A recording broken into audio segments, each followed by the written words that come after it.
What better way to celebrate our 85 years in Sunnyvale than to reach back into our rich resources in the Sunnyvale collection to find things like those included on the timeline that the librarians have developed for you to look at, and to reach out into the community who've always placed a high value on the library. Since the beginning, this has been a place where the past was honored. Many see the library as a place to touch the future, and in fact, 1,700 hours a week of internet time take place here. And that represents more than 1 million hits on the internet a month. At the same time, others rely on us to deal with the present. Help me with this assignment. Help me understand this civic issue. Show me where the council agendas are. Can you help me find investment information or ideas on how to rear my children? Factual data about our society. This is really the beauty of a public library. It accommodates the blending of the past with the future, serving as the loom upon which the fabric of our community remains visible. Thank you so much for being with us today to help show you a little bit more of the fabric of our community. And now I'd like to introduce Steve Sloan, who will introduce our first speaker.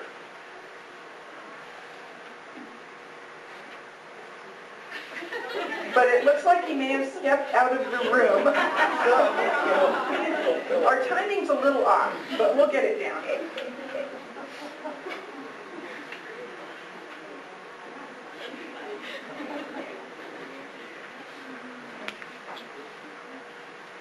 Sorry about that.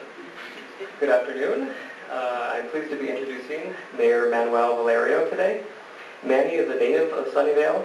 His aunt and uncle owned a farm along Matilda Avenue, where he remembers as a young boy spending many a summer wandering through the orchards picking fruit. He is a graduate of the Sunnyvale school system, having attended Bishop Elementary, Benner Junior High, and Sunnyvale High School. After completing his undergraduate and graduate studies in history at San Jose State, he has been actively involved in the community and local government. A Sunnyvale City Council member since 1995, and Sunnyvale's mayor since 1998. Would you please join me in welcoming Mayor Manuel Valerio?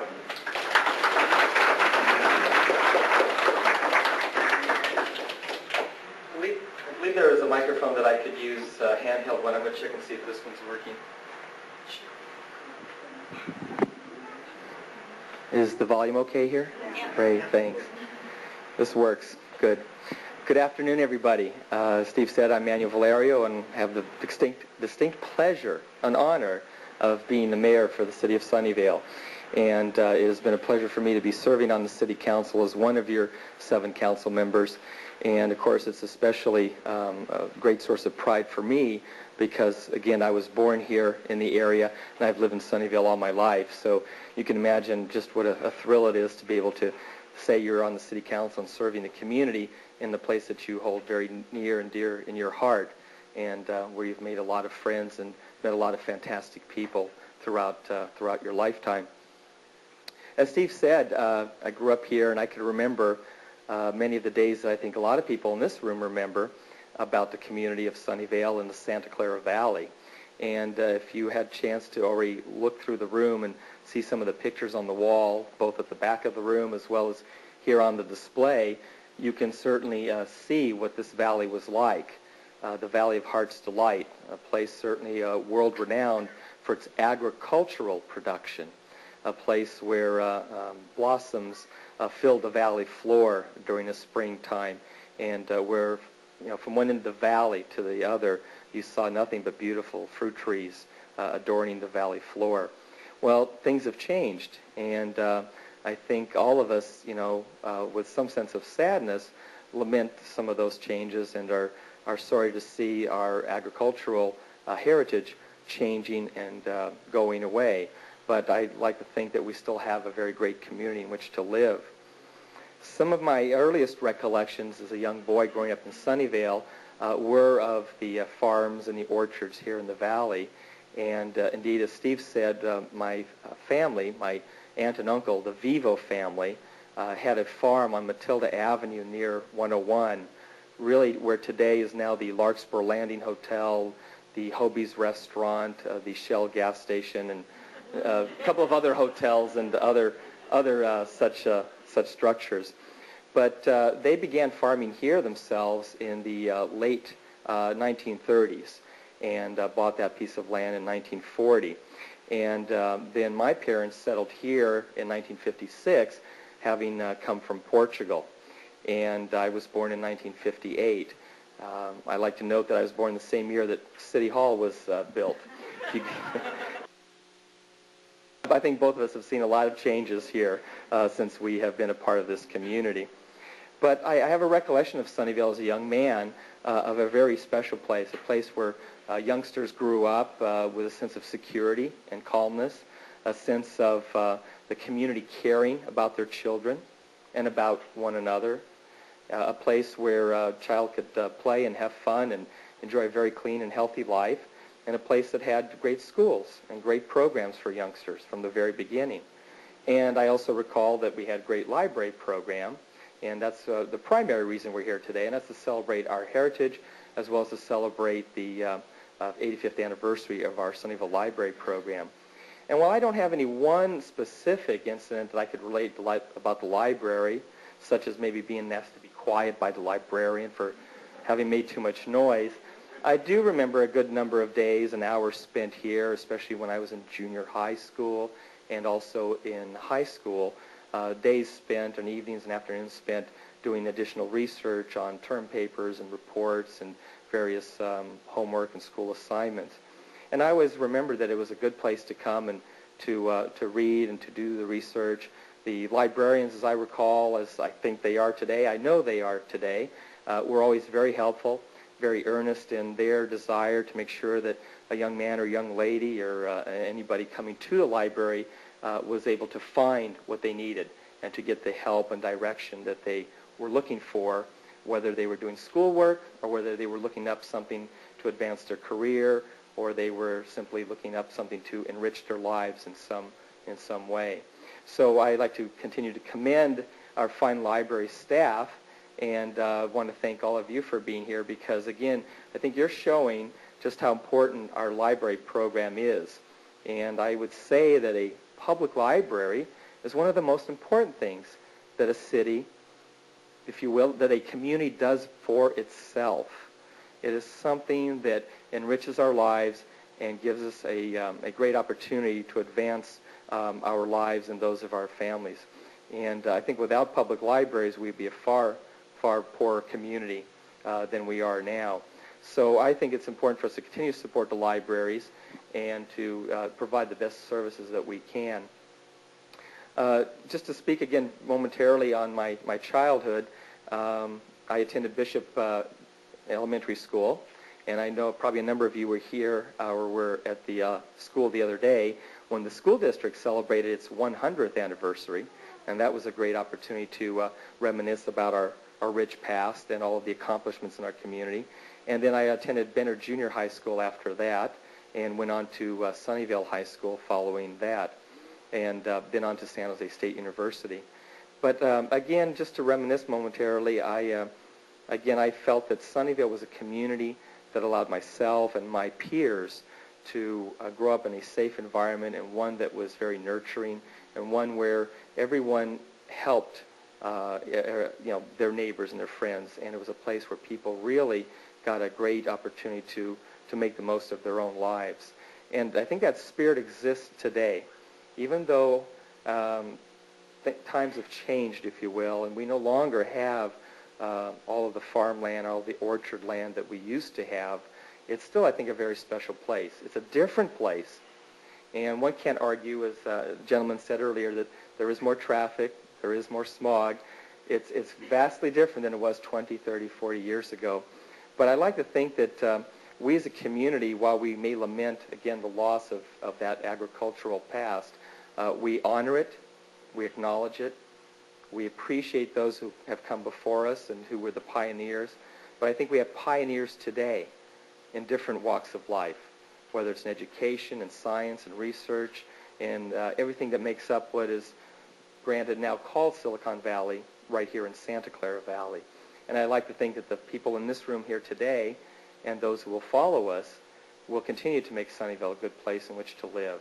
And so that 100 years from now, when they're celebrating the 185th anniversary of the Sunnyvale Public Library system, people can sit here in this room or whatever facilities exist, if you will, and honor the past and still look forward to a very bright future. This is a part of our history. This is a part of our lives. But every day that we're here, we're writing another chapter of that history. And the book goes on. It's not complete and it won't be complete. It'll be an ongoing thing that we can work on, a work in progress, if you will. So with that, I would just like to say thank you again for being here. We're going to hear from some other wonderful speakers who have some great stories, I think, to tell us and to share with us. And I know everyone in this room probably has a great story to tell about their lives here in Sunnyvale and what they've seen and what's taken place during their experiences here. So again, I'd just like to thank you. Again, congratulations to our great library program, to Vicki Johnson and to her great staff, and to all the people who work in the library, as well as the wonderful volunteers who also volunteer for our library program and serve the community that way. I wish them all well, and again, I want to thank you for your time. So with that, I guess I'll be glad to turn over the microphone. Who will be coming up next to make the next introduction? Sure. You can use the podium, so I will put this back over here.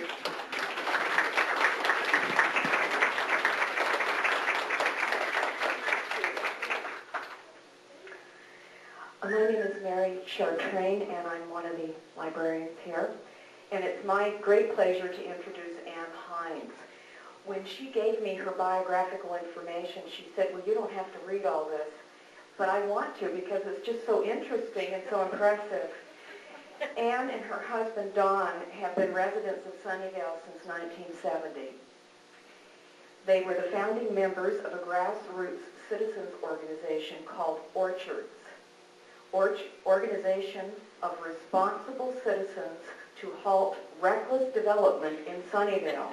It's a mouthful. You said it perfectly, with all the proper emphasis. Especially reckless, right? Okay. Over a period of 6 to 8 years in the 70s and early 80s, the Citizens Lobby was responsible for the resetting of a number of community priorities regarding both open space and open government in Sunnyvale. During the late 1970s, Ann is credited with developing a historic preservation plan that included the City of Sunnyvale's first inventory of its heritage resources, creation of an historic preservation commission, and the saving of the last commercial block of Sunnyvale's old downtown, the 100 block of Murphy Avenue, which is now a heritage district. In 1981, Ann was honored as Sunnyvale's first Distinguished Citizen of the Year for the impact of her volunteer work. She has served on boards and commissions at the city, county, and statewide levels since 1975, and for the past 10 years has served as Director of Leadership Sunnyvale, which was the first community leadership development program in the area. So Sunnyvale's was a model for programs that now exist in San Jose to San Mateo. An educator by training, she is also a published author and former television hostess, having hosted a cooking show on cable TV called What's Cooking with Ann Hines.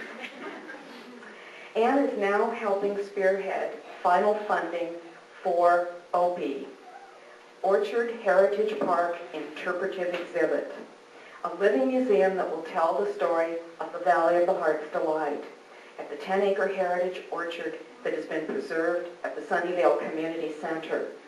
And in case you want to know what Ann was doing this weekend, she was one of the chairs of the Orchard Heritage Blossom Fair Festival and Barbecue that occurred yesterday, where 400 people attended.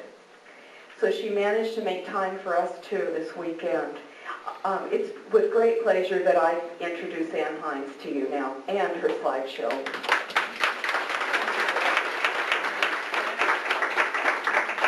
Well, it's wonderful to be here, and I'm just delighted to have been asked. Can you hear me okay?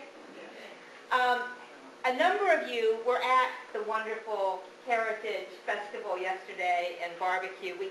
It was just a grand event. And what we're doing and if you haven't visited the Heritage Park, it's at the community center at Monet and,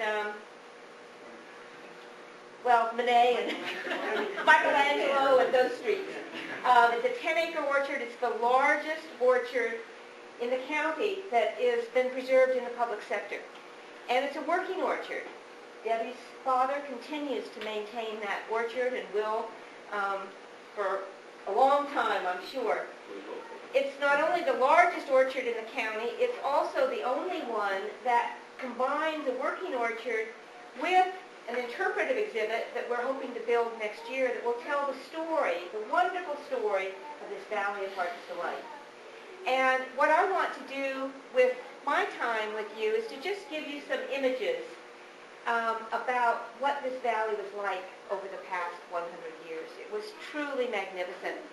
And as part of the OPI project, we are pulling together an honor roll list of all the early orchard families. I just told Manny we got to get his aunt and uncle because we don't have them yet, who contributed to, who really were the foundation for what we are today, which is a global capital, the center really of so much of the world's business.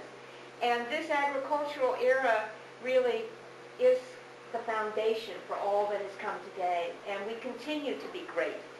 So it is a continuum, and it's just wonderful to be pulling together this information, particularly about all these families. And if any of you know of families who have not yet heard about filling out a survey to have their contributions be listed on the honor roll, see me afterwards so I can be sure that you get one. So without any further ado, let me give you, as I say, some visual images primarily of the Valley of Heart's Delight, focusing on orchards. By the way, that citizens lobby was called Orchards. And it was a time in 1970, gee, that's a pretty pattern. It is. Can you close that curtain? When we moved here, Sunnyvale was really growing very, very, very fast. The ultimate build-out was projected to be about 200,000 people. And the orchards were coming down weekly. A lot of them had already come down.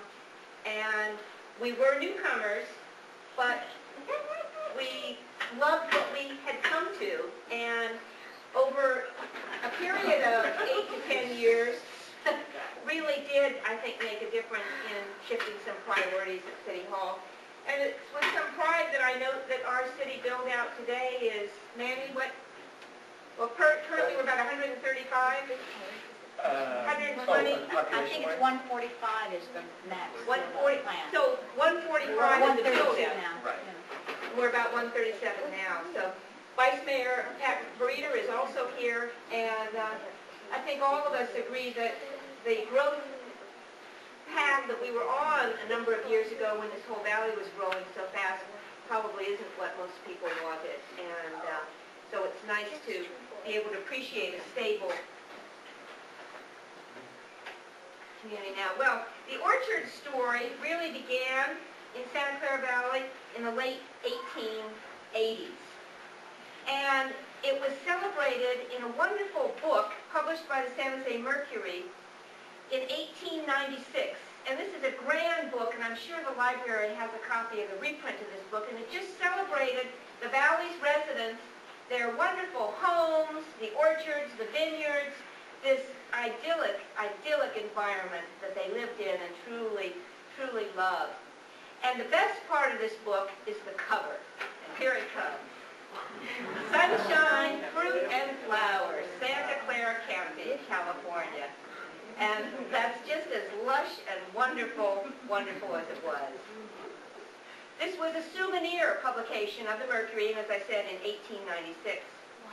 By the 1920s, Santa Clara Valley had 8 million trees blooming in the spring. And from these early orchard family surveys that they're sending us, it's just wonderful to hear them talk about how it was just like it was snowing in the springtime when those glossy petals would start to blow. How many of you were here in that time? Not as many, well, okay. So you have a sense of it.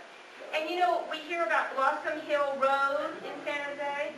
Well, I finally really got what Blossom Hill Road was. That's where everybody went. That's why it was named Blossom Hill Road, because that's where you could get a little elevation and look out. In fact, that's where this picture was painted from. It's a painting from Blossom Hill Road. So it was truly, truly an incredible place. And the economic lifeblood of the valley was the orchards and the fruit that was produced. Growing it, tending the orchards, picking, cutting, and drying, and picking the fruit, and canning. It was a shared enterprise where father and son, mother and daughter, and one generation to the next worked the farm together. And this is a shot from the Olson's farm, and Debbie will be speaking to you next. In the heyday of fruit production, Santa Clara County was dubbed the Valley of Heart's Delight by local promoters and immigrants from all over the valley, immigrants from all over, mostly Southern Europe, poured into this rich valley. And this is a promotional postcard produced by the San Jose Chamber of Commerce. And it's a really wonderful depiction. I have a little plot thing here, but I can't use it, Gio, I'm sorry. Of the Santa Clara Valley with the orchards and the San Francisco Bay and the ocean off to the left. And a lot of the promotions that were done of Santa Clara Valley and of Sunnyvale too were done before flight was commonplace. And I'm always amazed at how accurate they were at depicting our geography before, you know, they could fly over it commonly. This is another promotional piece that was aimed specifically at Sunnyvale. And it similarly shows the bay on the right, the ocean to the left, the foothills in between. And I think it's really quite remarkable. But this was Sunnyvale in 1907, and you can see the rich farmlands and just scattered communities of this essentially is how Sunnyvale was in 1907. It wasn't long before the Santa Clara Valley boasted over 7,000 small family farms, and it claimed to be a poor man's paradise, a place where people could afford to buy what some people called ranchettes, 5 to 10 acres of land, and live and walk to their jobs. And many of them worked at Hendy Iron Works, which relocated from San Francisco after the 1906 earthquake and fire and settled in the middle of a prune orchard in Sunnyvale, California. So it was just an idyllic time. Gala festivals were held in communities around the valley celebrating the local light of spring. There were Blossom Trail excursions that people followed by automobile, by train, and even the Gray Line bus tours came down from San Francisco, I learned from some of these survey forms we received, to see the blossoms in the spring. When acre upon acre would burst forth with fragrant, colorful blossoms. Well, cherries were the first crop to come in June, with the largest cherry ranches and the best ones in the valley in the Sunnyvale area. Apricots followed around the 4th of July. Then came pears. And this is a picture you may have remembered from the Mercury about 6 months ago of the Zoria Farms on Capitol Avenue in San Jose. There are 9,000 trays of pears lying out there, drying in the sun. And that family is still farming and packing and drying fruit. They were at the barbecue being honored yesterday. And then of course, prunes coming in September. And on more than one occasion, school started late in September because main part of the workforce for picking prunes were the kids. And it was a hard job. And on this survey form, we asked people, what's the hardest work you ever did? And they all said, picking prunes. Because they were picked up off the ground. And so the kids would crawl around on the ground getting these prunes. One woman said, my mother made me some quilted knee pads. And she said it helped my knees, but it didn't help my back. It was back-breaking work. Another woman said when she'd come in and have dinner in the evening, her father would say, well, Joni, how many acres of land did you crawl over today? Picking prunes. And of course, prunes wound up being the biggest crop in this valley. We really were the prune capital of the world, peaking in about 1930 as far as the prune market was concerned. In the 1930s, we peaked at about 275,000 tons of prunes. And then finally, walnuts in the fall. And this happens to be a picture of a walnut orchard that was located, and some of you may correct me, but I believe right here, because it was at Pastoria in El Camino Real. And it was owned by the Wilson family, and Mr. Wilson specially bred walnuts with so that they produced a very large nut. And they sold them to Neiman Marcus, not for the nut meat, but for this big, beautiful shell, about the size of a golf ball. We have a couple of them at the museum. And Neiman Marcus packaged expensive ladies' pigskin gloves inside the walnut shell for their very exclusive customers. So Wilson Wonder walnuts and Pastoria and El Camino had to have been right here. Is that right? Good. Well, with the increasing orchard crops came canneries. This is a view from Shuckles Cannery that used to be at Fair Oaks, and the railroad that was succeeded by California Canners and Growers is now apartments. And packing houses. And then Libby McNeil and Libby, about 1907, heard about the Santa Clara Valley, and they selected Sunnyvale, which they heard was the garden spot of the world, to expand their already successful Midwest operation of tinned meats and canned vegetables to add fruits. And is anybody around here remembering, before our wonderful sign ordinance, the big billboard that stood at Libby's entrance? We don't have billboards in Sunnyvale anymore, but when we did, Libby's had a big one, and it said, home of Libby's Fruit Cocktail, where 5 delicious fruits are in sweet cahoots. So, and of course we have preserved the Libby's can as a heritage landmark to remind us of those days. And of course, and what we're in our survey, we're not just including the people who own the land, but we're including the workers who picked the fruit from this valley, and the canners and the packers and so forth. And here what you see are some cottages in the middle of the orchard that would house the migrant workers who would move from crop to crop. So, well, and so it continued until after World War II, when post-war growth changed everything. Post-war growth really is when it began paving over of the orchards and the farms. This is at Matilda and El Camino Real. We're looking south at the Olson orchard, which has just been such a treasure in this community for so long. And the fact that the Olson family has farmed an urban orchard, an orchard surrounded by urban development for 100 years, is just remarkable. And here's a shot from the Olson Ranch. And as I think we have probably all heard, this will be passing also as far as the land use is concerned, but the spirit of the Olsons and the business of the Olsons of selling fresh fruit and produce will continue, and Debbie will fill you in more on that.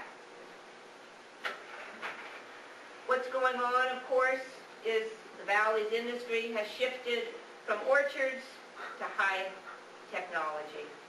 And we can be proud of the capital that we are today in that arena as well. I think the person who said it best was prize-winning author Wallace Stegner, who in his foreword to Yvonne Jacobson's wonderful book, Passing Farms, Enduring Values, said, Silicon Valley is probably a good in many ways, but the Valley of Heart's, oh shoot, my pictures are mixed up. But the Valley of Heart's Delight was a glory. I seem to be going backwards. So Silicon Valley is probably a good in many ways, but the Valley of Heart's Delight was a glory, and I say amen. To not forget that glorious period and to give our children a sense of the orchard era and the valley's rich agricultural heritage, we have succeeded in preserving 10 acres of orchard land, as I mentioned to you in the beginning, at the community center site. And we call it OPI, Orchard Heritage Park Interpretive Exhibit. And as I said, stay tuned because we hope to complete our fundraising in the next less than a year and erect the interpretive exhibit that will tell the story of the Valley of Heart's Delight. But if you haven't visited the orchard yet, please do stop by because this is a regional, county-wide facility, and we really saw that yesterday in the numbers of people, the early orchard families that came from all over the county, from Gilroy on up here to Sunnyvale. And so it will be used as an educational center for school children. Lee Weimers had his column some time ago, a little quote about a school teacher who asked her elementary school children what an orchard was. And one little boy raised his hand and said, I know. She calls on him and he says, it's where my dad goes every Saturday morning to buy paint and hardware. So we have a big job in front of us. And not only to let kids know what orchards are, but to really get them back in touch with where our food comes from. I mean, we're dependent on the earth that we are rapidly paving over. And so this is going to be the center for a wonderful education program in a lot of things that I think are important to continue on into the future as important values for all of us. So that's it. Thank you for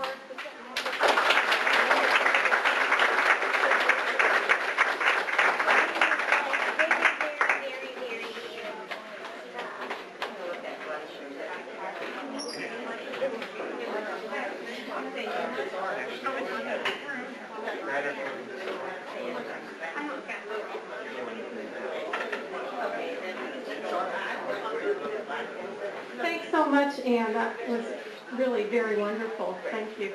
And it is my pleasure now to introduce one of our fourth generation Sunnyvale residents or families, Deborah Olson. It's fitting after that presentation that we have Deborah here to speak to us. As I go to work every day, I drive by her orchards, and it is such a pleasure to see those beautiful trees. I wanted to tell you, we see Deborah's name and her family's name in the paper. We see their pictures in the paper all the time. But there is something I didn't know. Deborah's very involved, as you know, with the family business, and she was gracious enough to take some time today because it's very busy at the stand, and she did bring us some cherries. So there's maybe about enough for each of us to have 2. Then you'll have to go over to the stand and buy more. But she hasn't always been at the orchard stand. She spent some time in Paris becoming a gourmet cook. And she has done cooking on television and hopes that some of that experience will lend itself to some recipes that she can share with all of us. So she also is a wonderful cook, and maybe someday you'll cook something for us. She also spends time helping farmers bring their crops to market, and she does enjoy educating people on the importance of eating fruits and vegetables. So, Deborah, I'm so glad you're here with us today. Let's welcome Deborah Olson. Good afternoon. Isn't this just a lovely day? Aren't we lucky to finally have some great weather and the fruit's starting to come in, and now we can enjoy the whole summer eating good fruit and vegetables, which I will talk about a little bit later. Thank you for having me here, and it's an honor to be with Manny and with Ann and so many people here that I've seen all my life growing up, and that was partly because my grandmother, she started the fruit stand, the cherry stand on El Camino Matilda in 1933, and I know a lot of you here knew her, Rosie, we used to call her, and I used to work side by side with her, and I've been here all my life. Every summer I've spent right here in Sunnyvale selling cherries with my grandmother and my family, and things have changed. When I was growing up, this whole area was all orchards. I remember just walking from the house where I lived, which I still live on the same street on Crawford, right near Los Palmas Park. And as long as I'm sure a lot of you realize that Los Palmas Park was a pear orchard. And in back of Crawford, of course, the new development of homes is all cherry orchards. So it was, I just remember when I was little, getting on little motorcycles and going through the orchards, and of course trying not to get caught by the cops. I remember one day I was riding a little motorcycle and I fell in a ditch. One of the ditches they were irrigating cherry trees, and so that pretty much finished that art of motorcycle riding. And I knew that wasn't what I was supposed to be doing. So, and of course Matilda Extension came on. My grandfather was very upset about that because that was all our property, and that was really hard for him to deal with when he knew then and things were really starting to change. And I think that was in the early 60s when Matilda Extension, when they had to go through his orchard. But the other thing I would like to mention is every summer I can remember just it's cherry season and just started doing cherries. I was the firstborn of our the grandchildren, and I was supposed to be a boy. And Frank, who was in the picture, drawing, helping he was on the forklift, and my brother was also in that picture, putting the apricots on the trays and moving it on so they can put them into the sulfur houses. Every year, because my birthday falls at cherry season, and my mother did that for a reason, because she didn't want to work. So she got pregnant, and everybody was excited, and it was right and smack dab in the cherry season, and boxers were going, and cherries and packers. In fact, the ladies that are still packing our hand-packed cherries still work for me, which is just wonderful. So I've spent every birthday of my life with these wonderful ladies. And so in 1957, in late May 31st, the phone rang, and everyone was excited about, okay, well, what did they have? You know, what did my mother have? And it was a girl, and Frank Martinez said, and he was nailing boxes, and he said, oh, Grandpa was so mad. And I went, oh, well, you got a girl, and I'm glad. I'm really glad. But out of the, it just seemed like for myself I was just destined to remain in the agriculture business. I also remember as a child, I was kind of, and I'm sure Amanda can relate, because we were the kids. We always had to work in the summer, and all the friends got to go to the beach or they got to go on vacation.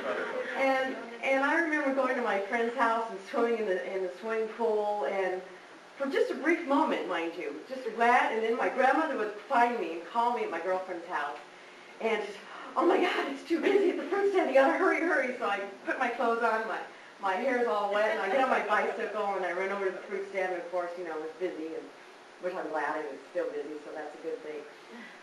But and since then, it's just been the same. We, a lot of us here, I'm sure, remember cutting apricots. I remember in the early days that we had to cut apricots. I mean, my grandfather, there was just no ifs, ands, buts about it. And the one thing that I always remember is that we cut apricots till noon. And then we cut them enough, so we cut them all that day and we could go home. And I remember going to my grandma's house having lunch, And he would always say, well, can you just stay for another hour or two and just cut 1 or 2 more trays? And so we did. And it was only 2 or 3 weeks long, and then it was over with. And then the prune season came. And I totally agree. That was the worst. Because we had, I just never forget. I remember my grandmother and her bandana, and in those days, you know, I think those women were always wearing dresses and those work shoes and an apron. And I just remember picking prunes, and I just did not like that. That was really tough. And the walnuts, I think, and up to a certain period were picked by hand. And then one day my father showed me that they had mechanical harvesting, so that was the godsend, I think. Shaking the trees. Of course, you had to pick them up. But now I think they just haul them and go done by machine. Let's see, I went to Ellis. I had kindergarten, Ellis School to 6th grade. In fact, a lot of the teachers that were teaching then still come to the fruit stand, so it's really nice to see. I went to Fremont High for 4 years, and that was a lot of fun. And it was just fun to be with the community. As Manny was telling us earlier, we did have a sense of a community. We didn't think about it then because that's all we knew, you know. And I remember taking the bus to school, and then I remember the school parades, which I think would be kind of fun if Sunnyvale somehow was able to do a parade like on a Sunday morning. I think that would be really cool. And, you know, go down maybe down Mercy Avenue in that area, because it's really quiet on Sunday mornings in Sunnyvale. I think that would be something that we can put on the list of things to do. They used to do that. Yes. There was a parade. Yeah, we used to have a parade. Years ago, remember? Because my older kids were in it, and then all of a sudden we heard that it stopped, and I was so disappointed. Yeah, it's because nice. I had so much fun. When the schools were involved, and they had a marching band, and I think that would be a nice thing to bring back. They didn't have enough people or something. Yeah. Was the reason for that. So I think that, and I think with the Orchard Heritage Park, with Opie, that's something that could become a reality as well. We have a lot of plans for that, but I think we need to get it built, and then we can just go for it. The other thing I remember, the love, and as Manny said, the nurturing, the camaraderie. I mean, as farmers, everybody would help each other. If we were shorthanded, somebody would come over and help us run the belt for cherries, or you know, haul the cherries from point A to point B, whatever it was. It was just a wonderful. Well, we're still a great community, but I think that, like many of you, a lot of you have been here for a long time, and we feel that sense, and it's really nice. And I know from at the stand, another reason why I want to keep the stand going in the future is that people, it gives them a sense of community, and it's really nice for myself, of course, since I spent my entire life there, to be able to share it with others and let children know where food comes from. I marvel at the idea when I bring children in and take them into the orchard. You know, they have no idea where cherries or fruit comes from. And they just love it. And however, at the end of the tour, I always tell them, now, you make sure you go to school and you get a good education, and don't wake up in the morning and want to be a cherry farmer. You don't want to do that. You know? Now that I'm working with a lot of the cherry growers in the entire world, which is really exciting for me, the state of California, the state of Washington, Oregon, Idaho, down in South America, I'm working with cherry growers down there. Really, all of them are from there's generational past. There's not a whole lot of people out there that just says, I'm going to become a cherry farmer, because it's too tough, and the weather, but it's a lot of fun. We like it.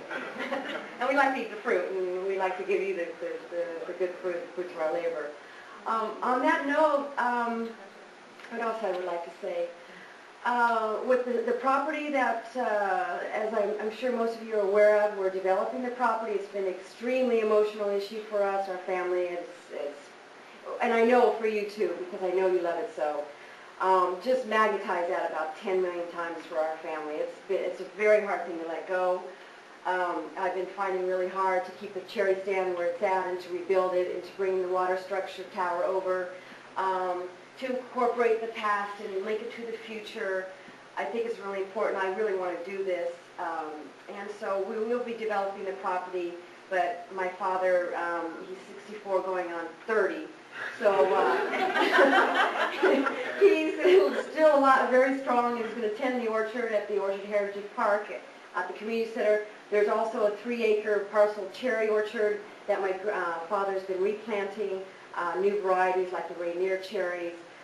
That is also owned by the city, so we'll still be able to give tours at the cherry orchard, and I'm sure that's going to be there for many, many years to come. So not all is going to be lost, and I just want to say thank you. I see a lot of faces that I know that's come by the stand years and years, and thanks for your support and your involvement, and I appreciate it. And thanks so much for having me here. And on that note, and the library, oh yes, I do want to remember. I used to come to the library. Not a lot, but I do remember coming to the library, and I always remember meeting friends and potential boyfriends. And it was a lot of fun because, parents would drop us off, and you know how we get little girls. And of course, like Manny says, the librarians are always telling us to be quiet. But it was a fun time. But it's nice to see the library so vibrant and helpful and moving into the future with all the high technology, and it's incorporated into this. It's just a fabulous entity. And happy birthday, library, Sunnyvale Library. Happy birthday to the school district, 100 years, and happy birthday to our family for 100 years of cherry pickers. Yeah.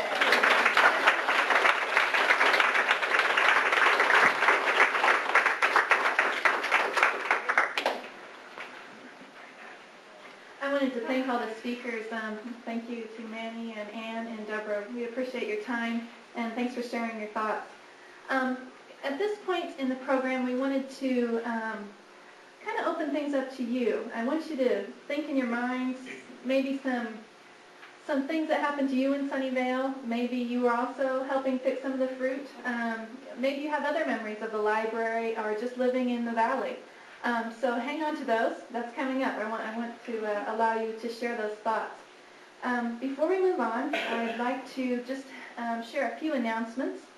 I wanted to bring your attention again to the displays, and I want to thank the Sunnyvale Historical Society and also 2 of our librarians here, Steve Sloan and Mary Chartrain, for the display up here in front. Thank you very much. If you look towards the back of the room, which I'm sure you noticed just a few things back there when you came in, we have some flyers for some of our upcoming programs. 2 of those, which speak very closely to our topic today, are history related. One of them is tomorrow night, and we're having a lady come in, and she's going to tell us a little bit about the 1800s, and she's going to do that kind of first person.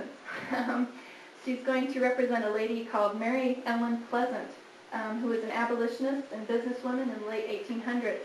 And we also have a historical fiction author, and she will be here on June 7th. Her name is Ethel Herr. So look for both of those flyers in the back of the room. Let me see. As you're also probably aware, we're going to celebrate this event, our 85th birthday, in true birthday fashion. I'm not going to make you sing, but we're going to have birthday cake and punch when we're all finished here. So now I want you to just kind of maybe draw on some of your thoughts about the past or things that have happened to you in Sunnyvale.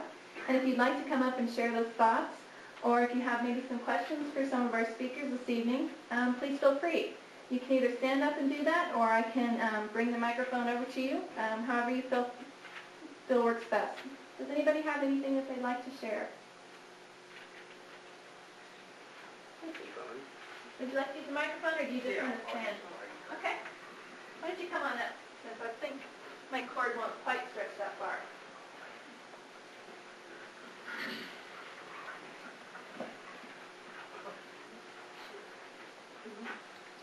Hi, my name is Bob. I grew up in Willow Glen, and as we were called, Santa Clara Valley was called the prune and apricot capital of the world, and I started working in the canneries back around 1960, which was somewhat late, but it was a lot of fun. That was the only jobs available at the time. The electronics industry hadn't blossomed out yet. I think Ampex came in the mid-50s. I mean, not Ampex, IBM. But what you used to do was you'd get there at 6 o'clock in the morning and maybe 7, and it would be freezing cold. and then about noon it would be about 90 in the canneries, and so you'd be sweating. But most of the women worked from about 7 until 5 in the afternoon. And they also canned spinach, and the Almaden Valley was loaded with farmers who grew strawberries. And so you drive out there and get fresh strawberries right out in the I guess they call them strawberry patch. But you know, things like that, and then gradually it turned into electronics. But I remember working the county 4 or 5 years, and you made about $3 an hour. So, you know, the kids nowadays don't know what work is either. Thank you. Thank you.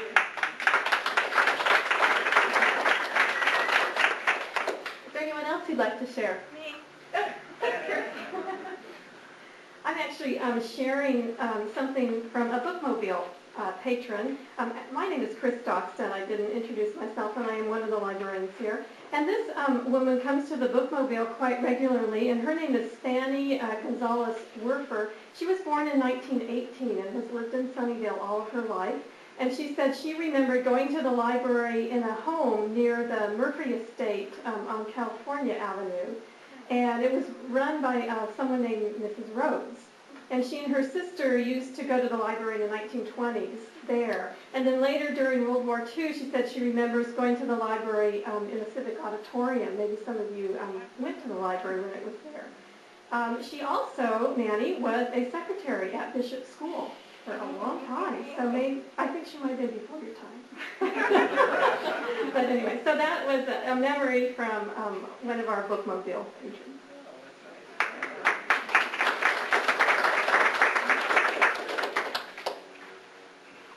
I think it'll start here. Thank you. Well, my name is Mervyn Roy, but I don't own the store called Mervyn's California, unfortunately. Well, I'm pretty happy here that Sunnyvale Library is having its 85th birthday, and I'm fortunate to be here. I'm from India basically, and for the last 2 years I've been following and seeing what Sunnyvale Library has been doing here. And remember that they were, at the time of renovation, still they were operating from the van, and that's great to see that the library is closed. I have been to practically all the libraries here in the Silicon Valley, and I'm a member too. I'm a software engineer at Microsystems. And just because I'm here talking for Sunnyvale, it's not. I have seen the computers in practically all the labs. And I have just to say that Sunnyvale has the best computer facilities that we have. Because some places you see the computers don't work. Well, I'm not pointing at the library. Some places you see, oh, what's happened? Oh, the computer is gone today. And some say that, oh, we are having some word 2 or word 3. Those days are gone, you know. So I have found that Sunnyvale Library, you always feel like, going away far, but you always feel like coming back because Sunnyvale Library gives you always something and always that extra. I had an offer to go to the East Coast side for a job, but I stayed back because this place, Sunnyvale Library, as well as Sunnyvale, gives me that extra, added affection to be back in this area. It's a great place. I have some friends and colleagues who have gone back to India, and they had a lot of reading time over here. They say that this library has got some great books, which they could not get back in Asia also. They are research scientists, and they have got a lot of study here. Something which recollects to my mind that Sunnyvale Library was having some show over there outside, and there's one of the best magicians who was here on the show. And he says, you know where I learned my magic? Could anybody tell me where? From the Sunnyvale Public Library. Just imagine, the great guy, he was telling, everybody thought that he learned his magic from some age-old guy or something. He said, I should come and read those books. Read books, don't ask me. You can take away my trade. So that's it. Just imagine that Sunnyvale Library has been doing so great. So anyway, once again, I wish it a happy birthday, 85th year. Let's hope that it reaches 100. It will, definitely, right? Right? We are going to have to stay in the 100, but still a long way. Who knows where and all that. But anyway, that's all the time. Right?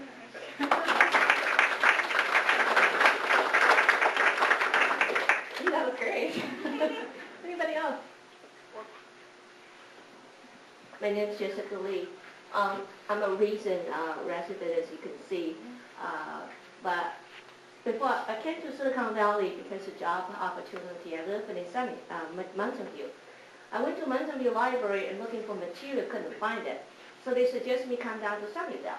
It's very easy to get there. Just take the Altamira around. So I did. I came here. I looked at law we have out there. There are 8 Hines, all of them. I said, what city is this? Can maintain law with such precision, high quality? I walk in there, I see the material I needed, friendliness and all that. The next month, I bought a house in Sunnyvale. My son, at the time when I was purchasing a house, he wasn't here. So we were concerned that he might not like the place. We took him up here, and the first thing we took him to is Sunnyvale Library. He loved it. He played with the computer, he looked at the book, and he said, Mom, this is a great place, I like it. So we went to school. But over the years, I have been very involved in our community because we get so much back from our community. This year, I serve as Sunnyvale School Board. It's my personal great pleasure. But I want to say that the library is such important to our education. Our children come to the library, do their research. Not only that, the library has a mobile. In many of the cities, as you know, that we have people who have a great difficulty of transporting themselves into downtown area, which is this area. Having a mobile out there, parking by the schools, by the villages, really allow those people who cannot access the library, use the library. I think that's the greatest thing that the library is done for many of the neighborhoods that out there could not come here. I want to thank you, the library, and it's so wonderful. I know you're going to be here. The school's been here at 100 years. Next time we will celebrate together. And I just want to say one more thing. The other thing I interested in Sunnyvale is that I drove around and the leadership of Sunnyvale one time, and Anne was my tour to the whole class. She drove us by Orchard, which is right by the community center, the place we're going to have Opie. She said, look, that's where we're going to have a museum. I looked at that, I said, I'm so glad I came to the city of Sunnyvale. It's the only place that I know, not only is the leading edge in the technology, but it knows where it's coming from. It treasures its past. It will have citizens work so hard in order to treasure and preserve some piece of the city for our future. And she's been my role model since. I want to thank you.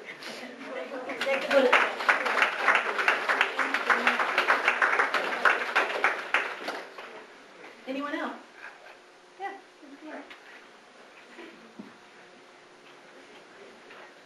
I'm Sheila Winters. I've lived here in Sunnyvale. We was out for 50 years. And I remember the library when it was part of the old city hall. And I remember Miss Eva Vernon, who was the librarian then, I remember her. Joyce, told me to be quiet.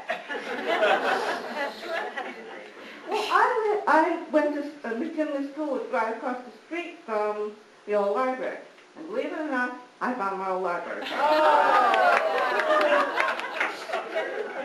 Today, before I came here, I was the docent at the museum, so I came along and found, and I remember stories my mother-in-law used to tell me. She came here in 1925, when we still had the WCTU reading room, which was the origin of the Sunnyvale Library. And it was it was about in the middle of the 200 block of Murphy Avenue. And what happened, she said, in the off-season in the academy, she'd go to the library and she was able to read all the new books in the library. Still lived around the corner. That's how small it was.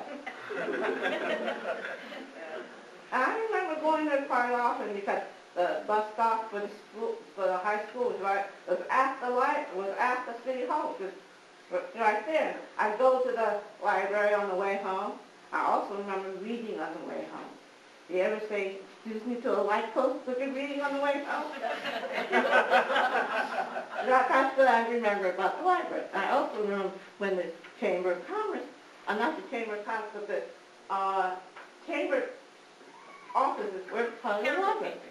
Okay, yeah, they're part of the library. Yeah. Thank you.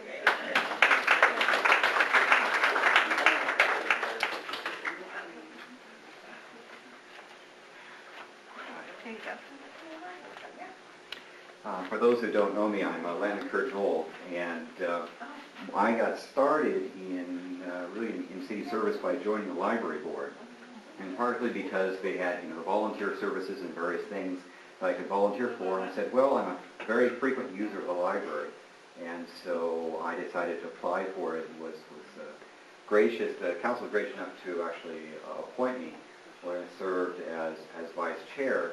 And I really, at that point, I was really started to see learn a lot about the extra services, like the bookmobile, a lot of the community activities, and realized that the library was really a central part of life here in the city. And that was actually what prompted me to run for city council, because I said, well, the library sort of lives or falls based upon the ability of the city to maintain funding for it, so I better run for city council so I can help the library. And so I got on city council and vice mayor and so forth. But actually one of my prized possessions for all this is library gold card. And it's fun to hand it to a new librarian that hasn't seen these things. If you're on the library board and graduate, they give you this gold card. And I tell, they look at it and they finally realize, yeah, it is a Sunnyvale library card. But I tell them you get great interest rate on gold cards. But the library is something that I think is really a really precious part of the city. We were talking a lot about the past of the library. I'm also very excited about the future. As being sort of at that time the council nerd, one of the things I really saw is the library's ability to enhance the city's information services, such as the internet. There was a common question that was asked of me was, well, the growth of the internet, are the books going to become obsolete? And I said, well, no, actually the internet is the Librarian's Full Employment Act. With more and more information, you still need librarians to be able to catalog, to sort, and help guide you where it's going to go. And so what I'm really excited about is the library 25 years from now, which will be very different than it is now, but it'll also be very exciting, a lot more information and servicing a lot more people from the young to the old. So while I enjoy the past and I prize my gold card, I'm also looking forward to the future.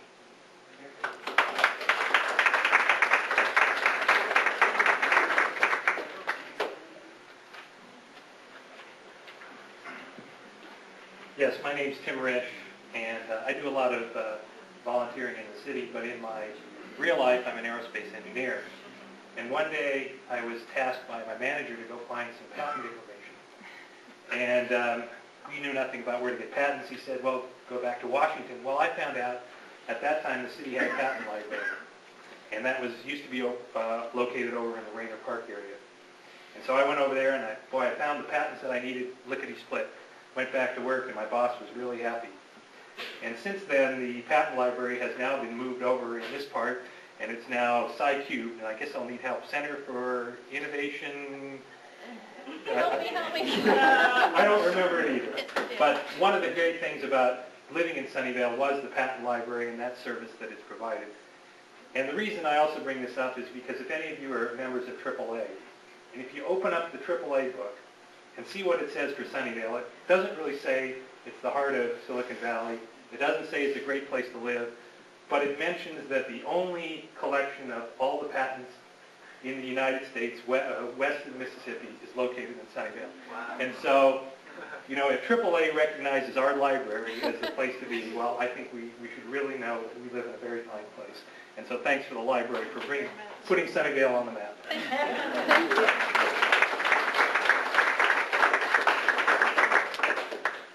Is there anyone else? Laura.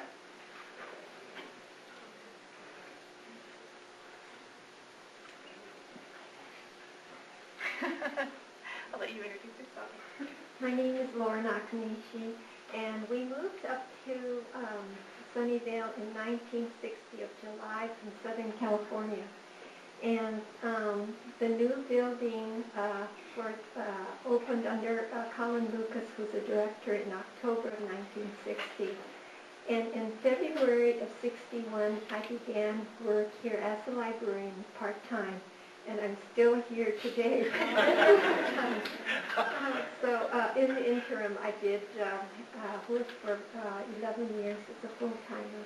But I have seen the library building expand twice, and I've worked under every director of libraries that there has been under every administration.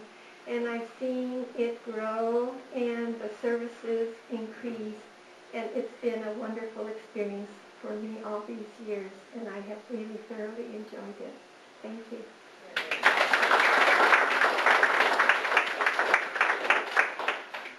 It looks like that might be about it. I want to thank everybody for sharing. It's obvious that the library's meant quite a bit to people across Sunnyvale and even outside of Sunnyvale. Will you please join me in helping us celebrate our 85th birthday? Happy birthday, Sunnyvale Library. Let's have some cake.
Wait.